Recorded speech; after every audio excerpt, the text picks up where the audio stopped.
Hi everybody, welcome back to my channel. My name is Elma. Welcome to my space. Yeah, if you're new here or you're seeing my face for the very first time, you're very much welcome.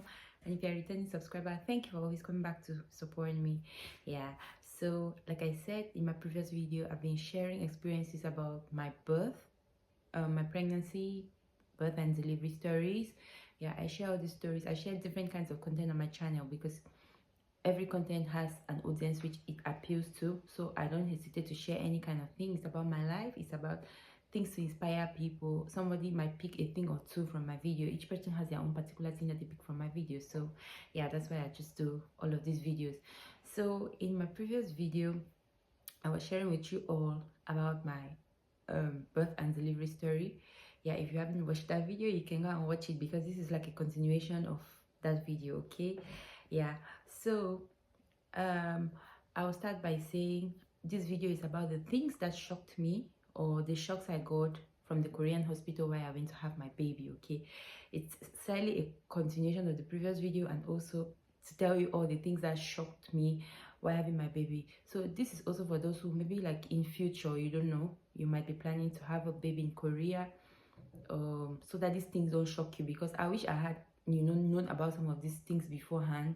I wouldn't have been as shocked as I was. I would have maybe been psychologically prepared to know that these are the things that I should expect, but like I just went in without knowing all of these things, and it just took me unaware. So I share out this content because through my videos people get to know about life in Korea and all these kind of things. Okay, yeah, I think I've blabbed too much, so let me just go right into the video. So for my previous video, I remember ending it at the point where I said that I had my baby. My baby was born on the 6th of March at exactly 7:30 p.m. in the evening via C-section.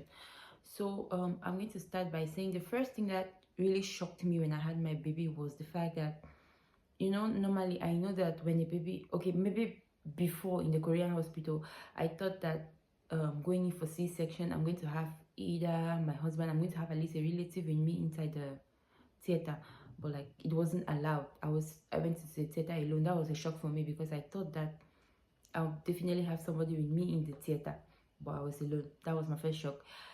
Okay, the second thing that shocked me was that when my baby was born, immediately the baby was brought out.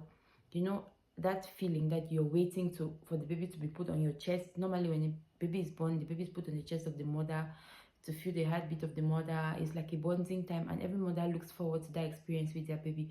But in my own situation in the Korean hospital, that was not allowed because according to them, I had C-section and they didn't want any kind of infection on the baby when the baby is just born without any vaccine and all those kind of things. So immediately the baby came out. When he was brought out, they stood from a distance and then they showed me the baby, and then they took him away when I cleaned him up and then dressed him up, and then brought him back a little bit close to me in the box. So I saw him just in a transparent box from a distance. They didn't let me touch him or bring him close to me. So once the baby came out, as he was put in that transparent box, he was taken up. My husband and my mother were waiting for the baby up at the elevator, because I was like, how many, I don't know, that the B1 or something, I'm not sure which floor I was on. They were up on another floor, so they had to put the baby there and take the baby to them. And from what they told me, even when the baby was brought to them, he was put inside a transparent box. I don't know what it's called. So they could only see him from that box. They were not allowed to touch him or come close to him. They could only take his picture from there, and then they were showing the baby. So they took the baby. Immediately from there, the baby was taken to the nursery. So while at the nursery, they took my husband through a glass for him to see the baby. He wasn't allowed inside the nursery, so you could only see the baby from outside through a glass. So for me, while that was happening, I was still in the theater. So when I narrated the story to a friend of mine, she was saying like, what if what if you're not sure, what if your baby gets exchanged? And I was laughing, and like I told her that those things don't happen here. There's a tag they give you. I had a particular tag, and immediately I was born, the baby came out, they put that particular tag on the baby as well. So even though they didn't let me touch the baby, at least they made me see him, and I knew how his face looked like. Even though I was maybe, okay, my surgery was done in a way that I was half awake, not like half awake, I was fully awake. I mean, so I could see everything. I was aware of what was happening around me, even though I couldn't see the process. It was blocked and the surgery was being done, and I couldn't see that, but I could see the face of my baby. So when he came out, even though it was from a distance, I could see, and my husband was up with my mom waiting, and the baby was brought to them there, and they could all see. And besides, so those kind of things, there's no possibility of that even happening. And I made a joke to her and I said, like, hey, I was the only African in that place, so am I going to come in with a black baby and go out with a white baby? Anyway, that just by the way.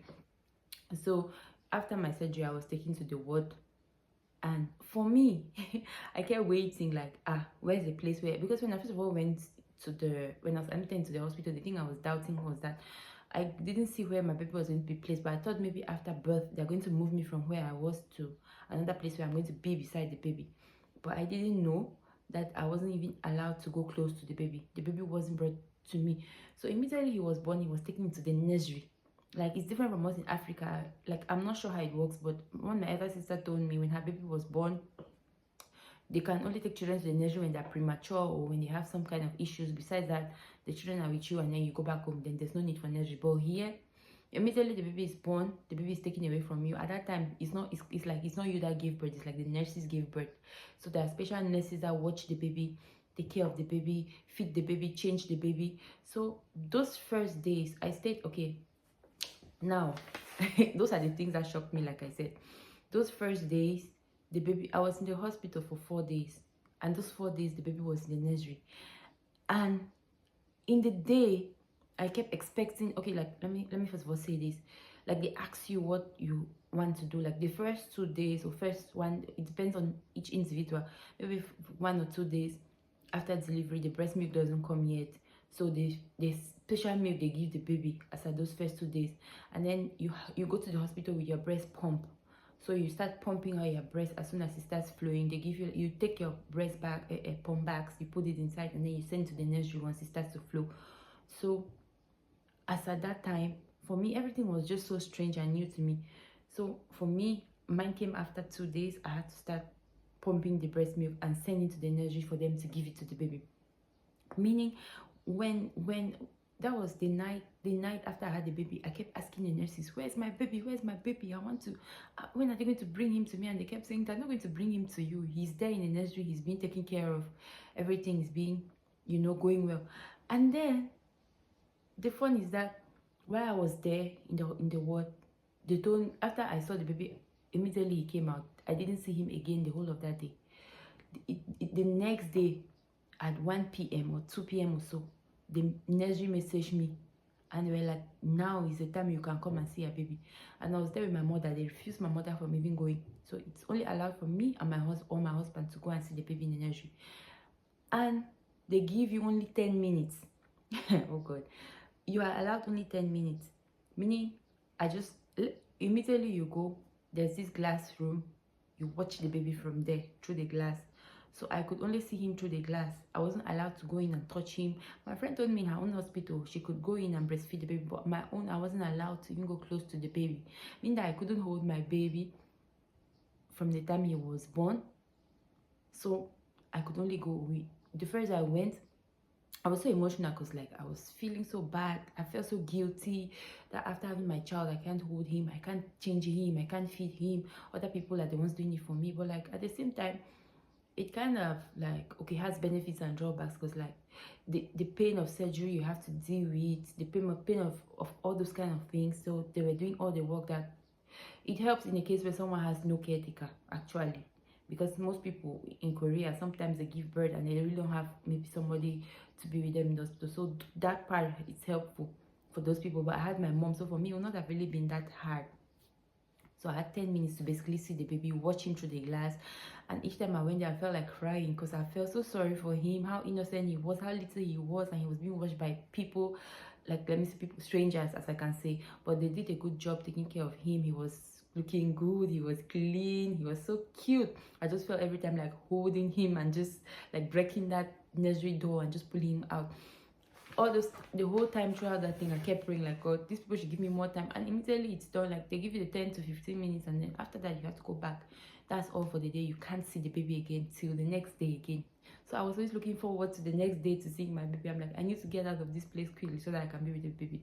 So those things are like, it shocked me. So another thing, like, so on the baby will be there for the length of time you're in the hospital. And then on the day when you're about to leave, you have to go and do a clearance. Like, I had a badge. Like, you have to have a badge to get into the nursery. Like, the badge, you use that badge to open the door to get into the nursery for you to see the baby. But the badge matches the baby's own. So on the day when you're checking out, you have to go with that same badge and then match it, and then they put the babies on. When it matches, then that's when they know, okay, it's clear to take your baby. You first of all go and give the baby's dresses to the nurses. They are the ones that will take those people took good care of the baby. The baby was so comfortable. And then they got they get to check everything. They found out that his legs were a bit, they saw something like a dimple on his feet, on his leg, on his leg, and they were like, maybe he's going to, maybe he has some issues with his leg. They went and did an x-ray immediately. Like, it's like they're the ones that gave birth to the child. They checked, and then they told me that he had like the tongue tighten. I didn't even know about all of those things. They checked every single detail. They were checking his temperature. The baby was so comfortable. Like, they did so amazing, and I was really happy with the way they did that thing. But it was a shock to me because I've never seen that kind of a thing before, you know. So that was one of those were like the things that shocked me about being in the hospital throughout the time I gave birth to my baby. So I spent four days in the hospital. The surgery was good. On the 4th day, I was discharged. I went and did my clearance with the baby, and then I could finally get my baby and take him home. Imagine that after giving birth, the 4th day after I had my baby, that was when I had the option of holding my baby in my hands for the first time. And it felt so amazing, and it felt so good. And I remember the nurse telling me that, oh, we are going to miss him here. He's so peaceful. Among all the babies here, he's very peaceful. He's an easy baby. Once he eats, he just sleeps. He's so cute. And she was saying he's so big. When I went to the nursery to see him, the other children were so tiny, like really short. And then I could see my baby long, long. And he was the only black baby in that place. It was really interesting to see. But like at the same time, I was filled with emotions, and I was sad because I would have loved to be sleeping and waking up and finding him by my side. But that was just a stage, and it's like I said, it's a culture that is helpful for someone who doesn't have somebody to take care or watch their babies after their babies are born. It's very, very helpful.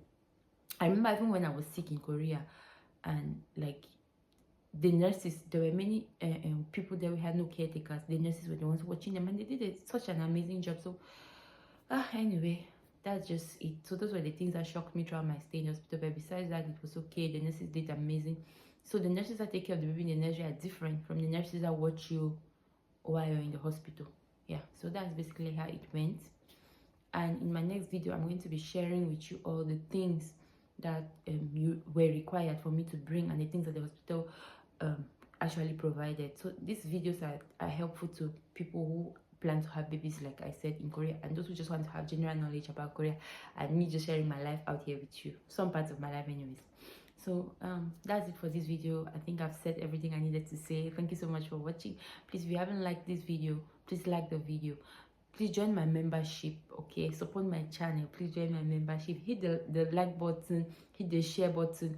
Do anything to support me. Either you're liking, either you're sharing, either you're subscribing, either you're joining my membership. Either way, it's potato. Thank you so much for watching. On to my next video. Bye bye. God bless you all. Thank you. Bye.